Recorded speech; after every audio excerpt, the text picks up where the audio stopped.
And welcome to Impact on a Tuesday morning following the Victoria Day long weekend. Joined in the studio this morning by Les Howlett from the Road Safety Committee. Good morning, sir. Good morning. Gorgeous weekend. Yes. And today's something different. They say some rain is on the way. It's needed. Apparently some snow down south as well. It can stay down south. We don't need any of that. Hey, thank you so much for coming in. Les works at Keano College during the day, but you're very passionate about the road safety work, and a big event is coming up, you said. Yes, is it this weekend? Saturday. Tell me about that. Family Safety Days is occurring at Holy Trinity between 10 and 12 on Saturday. We have different venues coming out, municipality, fire department, radio station will be there. We're going to have a photo booth, car seat safety. People can bring in their bicycle helmets to trade off, things like that. Anything to do with safety, come out to the Family Days and we'll definitely educate you and train you on how to wear your seatbelt or your helmet correctly to protect you. Think about how much has changed since you and I were kids. Oh. I'm just thinking about, you say helmets. Yeah. Well, we had no helmets when I was a kid. We had no seat belts back when I was young. But you remember that. Yes. And then in the 80s, something shifted where there's all of this talk around safety. And what did you, Family Safety Day, usually a lot of families come out. Yes. And it's free for everybody. It is. And so will there be is it bike safety involved? So bike safety. Bike safety. Is there driving safety somehow? Yeah, actually, Keano will be bringing their Sim to Go with their. Oh, cool! The cool trailer. Yeah, the cool trailer with 2 simulators in it. They can drive over 200 vehicles on various road conditions, various light conditions, and we can even throw in a tire blow there in the middle of it. That's fun. Yes. I once had a chance to drive the heavy hauler simulator. And I can't remember what happened, but something went wrong. Maybe it was a blizzard. I started freaking out, and it was just all a simulation. Anyway, thank you for coming in, Les. I'm interested to know how you're connected. Why? Why did you get involved in the Road Safety Committee? It was actually, to go right to the bones of it, it was actually my coordinator at the time. She was wondering if I was interested in hooking up with Safe Communities with Buffalo, and anyway, I said, sure, and I showed up for a meeting and got in there and started realizing that it was a passion that I've had my whole life, actually. It's all I've ever done is try to be safe out on the road, and but it has a personal reason to it. So, what's that? Well, I was in a couple of car accidents when I was 12 years old, caused by drunk drivers. Ended up in hospital over a 9-month period between Montreal and St. John's, Newfoundland, where I had an external fixator trying to fix my right leg. So I walk around today without the what they call the fib. So I still got my big tib, but the fib is gone, and just happy that I'm able to walk normal. So just want to educate people and remind them that, safety first. There's no excuse. 12 years old. 12 years old. And not to get too personal, but was that a tough period of time being in the hospital that long? Huge. Yeah. Yeah.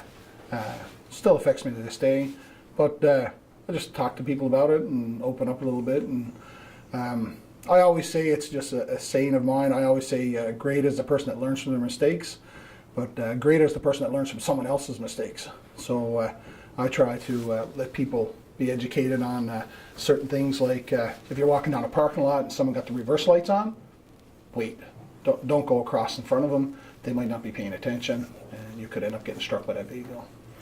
With your mindset, when you're traveling down Highway 63, even in its current state, which is way better than it used to be, and you see drivers that are traveling at excessive speeds, et cetera, or just not behaving appropriately, how do you react now? God, what does it make you feel? Maybe that's not fair. I actually stay away from them. So if they're passing me at an excessive speed, I usually slow back a little bit more, and then I just take my dash cam and make a copy and look at it from time to time, share it with my students and say, hey, don't do what this person is doing. It's some interesting footage that you've You could actually see people. Vehicles are made to drive fast. You can get them now with 700 horsepower, 10-ply tire, anything. The thing is that you got to make sure that vehicle is safe, and when you do get out on the road, you're sharing it with everybody else. Yeah. So I can be an awesome driver in an awesome car, but it's everybody else that I have to drive for. Yeah, that's what I got to keep in mind. So the work of the Road Safety Committee and Safe Community Wood Buffalo is education, awareness, potentially some advocacy. Yes. What have you seen has been the result of that kind of work?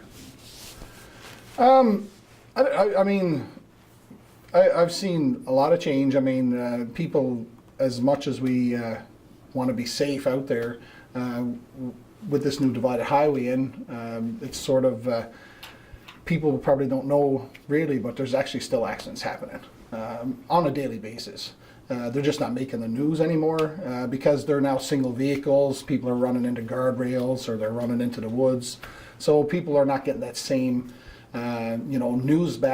news coverage because there's no one injured, there's no one killed. So it sort of just falls by the wayside. So it's, trying to educate people that, protect yourself out on the road, and then while you're driving, protect others. If you look at the whole sphere of safety as it relates to the road, is there one issue that is rising above the others? Is it speed? Is it distracted driving with these phones? Yes. Is it seat belts? What is the number one concern right now? Distractions. We're sitting in vehicles now that people are driving that basically drive themselves, and I'm sort of thankful for it because we're doing everything but driving today.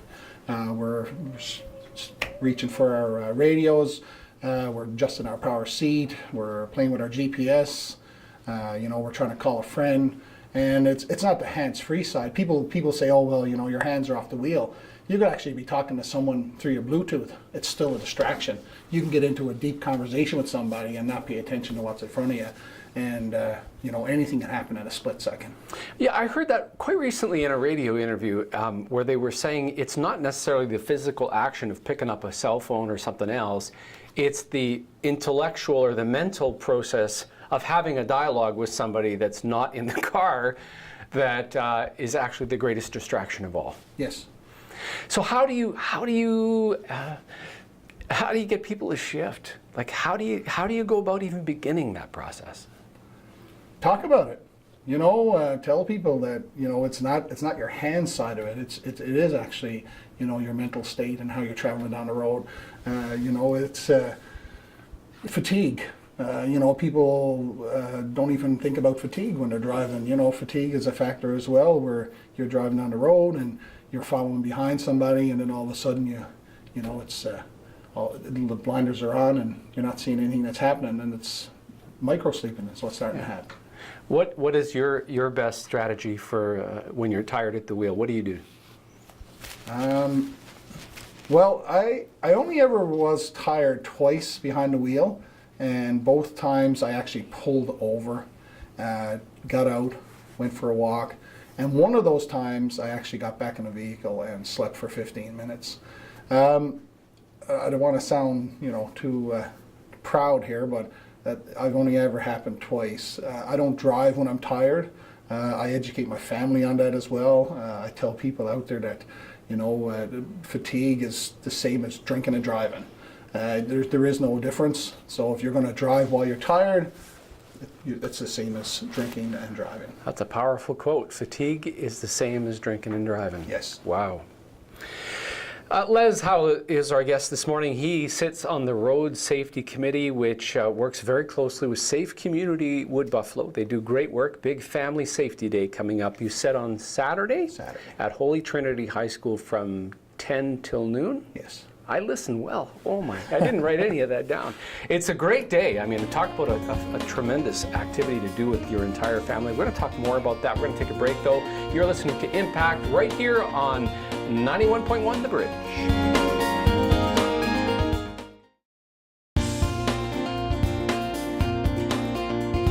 And welcome back to Impact. Hope you had a good Victoria Day long weekend, or what we like to call the May long weekend. It was gorgeous, and I know a lot of people were camping. My guest, Les Howlett, were you camping? Nope. Nope. I actually made a trek to Red Deer to spend a weekend with 7,000 young people at a YC. And is the Tylenol working? No, I just wear earplugs. Wow, that's crazy. Yeah. It was a good weekend, though? It was an awesome weekend. Awesome. Yeah. You said you've been with Keano College about 6 years now. Are you originally from the East Coast, judging from your accent? Yes. How long have you been in the West? I've only been in the West a little over, 7 years. Where did you come from originally? Originally, I come from a mother.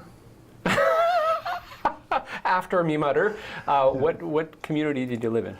St. John's, Newfoundland. Oh, okay. Yeah. And it was the job at Keano that brought you to Fort McMurray? Actually, no. No, it was wasn't. But once I got here, I saw that there was they were looking for an individual, and the job was posted, and then it was taken down. It was posted again, so I took advantage and said, "Hey, I'm applying this time," and I was successful. Marvelous. Well, Les was, when he was young, was involved in what's the correct term? A collision, an accident. Somebody, a drunken driver, Yes. hit a vehicle that you were in, Yes. caused significant damage. You spent 9 months in a hospital, which my son Dylan has spent several long stretches in hospital for leg surgeries. So I know the impact that it's had on him, and it certainly had an impact on you. And that's potentially your driving force for wanting to give back and help on the safety side of things.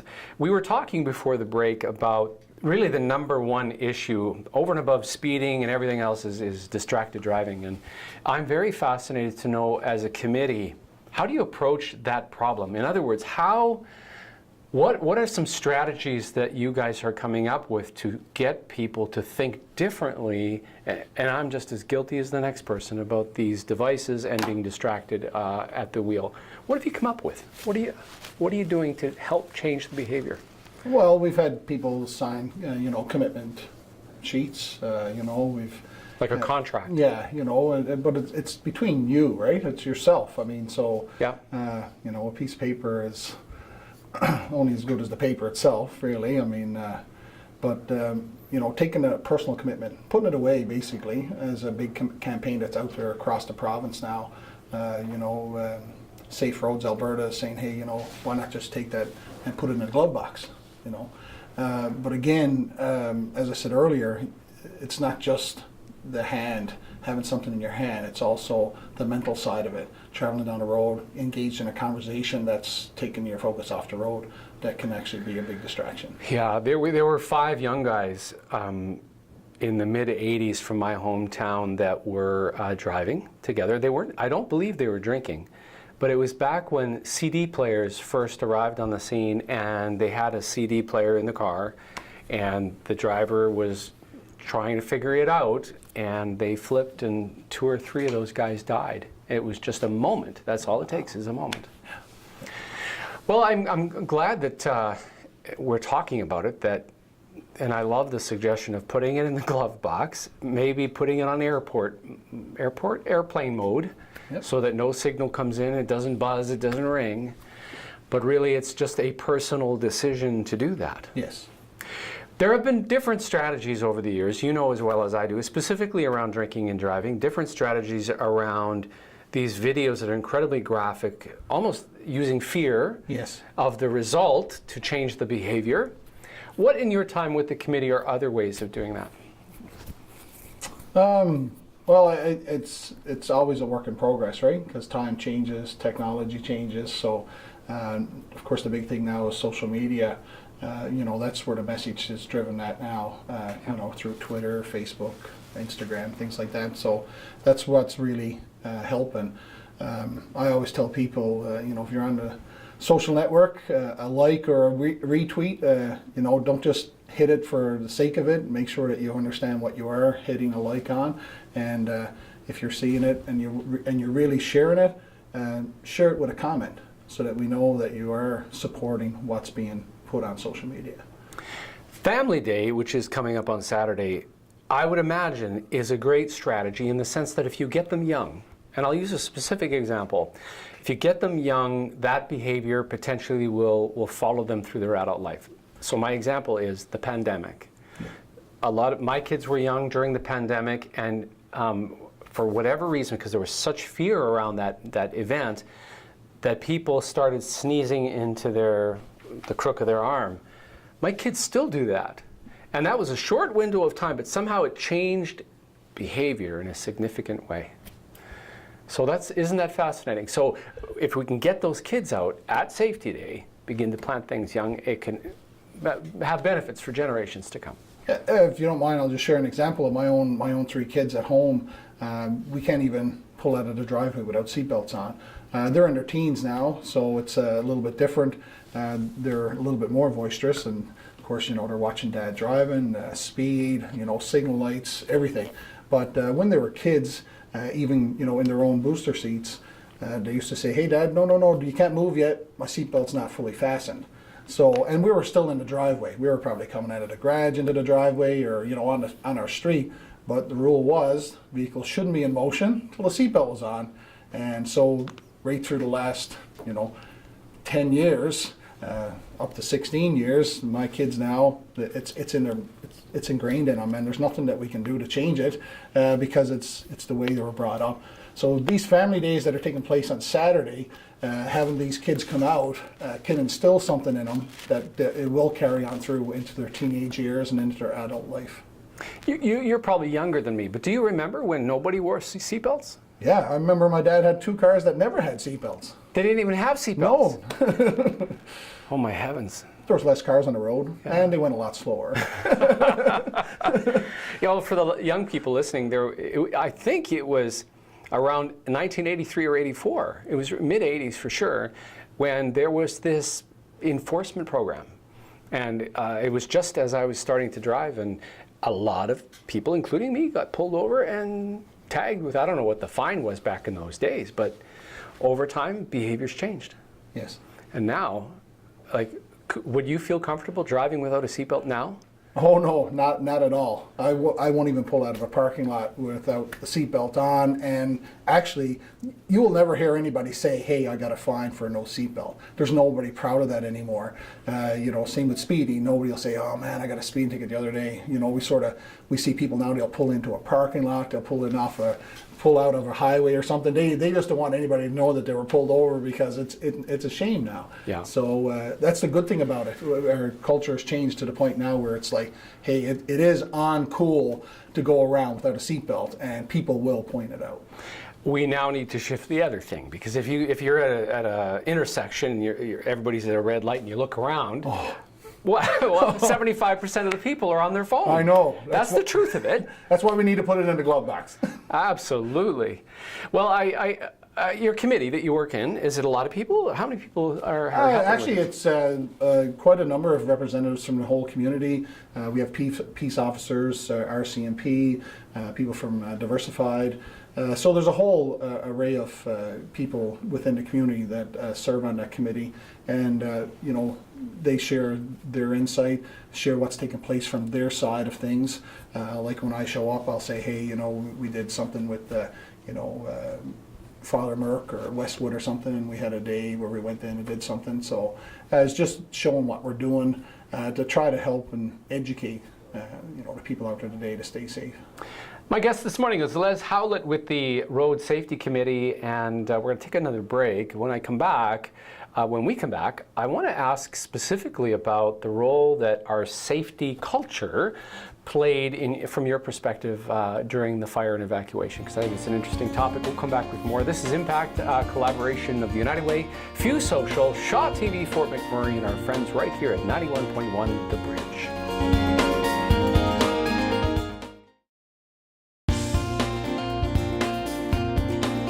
And good morning. Welcome back to Impact with Les Howlett from the Road Safety Committee, getting ready for Family Safety Day coming up on Saturday from 10 until noon at, I assume, the parking lot of Holy Trinity. Yes. You're not going to drive any bicycles in the school itself. So it's a free day, a great event for families to really help get those kids ingrained in safety at an early age. Safety played a key role on May 3rd, well, really May 1st, 2nd, that whole period of time, one of the storylines was that we managed to do what would happen because Fort McMurray is a safety culture. What did you observe? Exactly that. We are a safety community. It's bred into us. It's bred into our kids. You know, we work where we have to fill out JHAs and FLRAs all the time. We have to do, you know, hazard assessments. I don't know what those acronyms were. That's so all it's good. job hazard analysis. That's why I went into that, because I said, oh, I better, and a field level risk assessments. Gotcha. So when you're doing that every day, and then you take it home, you know, you're going to put on those set of work boots to mow your lawn, or you're going to, you know, put on those safety glasses to use your whippersnipper, because it's part of being safe. It's safety begins at home, but it's just that I suppose we do it so much at work that we just automatically, it's home anyway. So because of that, and it's pushed so hard here in our community, I believe it did play a big role on you know, that first part of May, and May 3rd, during the fire, where everybody is safety minded, and you know, they think about, hey, you know, safety first, you know, what are we going to do? We got to get out of here. Let's, you know, put sprinklers on our roofs, you know, make sure we got enough food and water for overnight. I mean, you know, most people that were at home, you know, you'll talk to them, and they did pack a little bit of a safety kit because they didn't know where they're going to be that night. So, you know, where did that come from? Obviously, it came from the culture that we live in right here in our community. From your memories of that day, is there anything specific that jumps out as, wow, look at what just happened? Those people were totally respectful, and really in other places they may not have been. Do you have any specific memories? I mean, you know, people were giving each other breaks and stuff. I mean, you know, you had people traveling down both sides of the highway, but we were being directed to do that. So, but you know, there were people that were, hey, you know, we're all trying to get out here together. So, myself, I mean, I never had no aggression showed to me on the road. Yeah. No one blowing horns. No one rude. I mean, we were all in a you know, state of emergency, and we were all heading for the same thing, which was safety. I was driving next to a fuel tanker in Gregoire. I was trying to get out of town with the flames in my rearview mirror, and I recall I felt bad for the poor guy driving that truck. Like, I can't imagine what was going through their brain, but there was no panic. Like, it was really quite remarkable. Yeah, surreal actually. I couldn't get over it. Like when we got down south, you know, we were talking to some friends and family and stuff, and we said, like, we all just went down the road. I mean, the majority of us spent over 12 hours trying to get to some kind of accommodations, and everybody was still calm. Amazing. How did you make out personally? Me, I did great through it all. I got to Edmonton in the morning, safe and sound, and I was even offered a home to stay in for 6 weeks. I couldn't return right away, so because of my wife, she has pre-existing conditions, so the hospital didn't want anybody back till around June the 20th, so we just spent a little bit more time out. But on a personal note, back here at home, I was pretty fortunate to have my home still standing, and very thankful for that. One of the issues that's popped up post-fire, and it was there before, and when I was on council for a number of years, it was an issue that came up often, which was the idea of an additional roadway. What is it? The East Clearwater, is that what they're calling it? The East Clearwater Loop? I don't know what it's called, but you know, the one where the highway would continue to go north and connect up with the road that goes to the Parsons Creek subdivision there. How important is that alternate route in your mind, just to the future health of this community? It's very important. It's very important to get that alternate route in.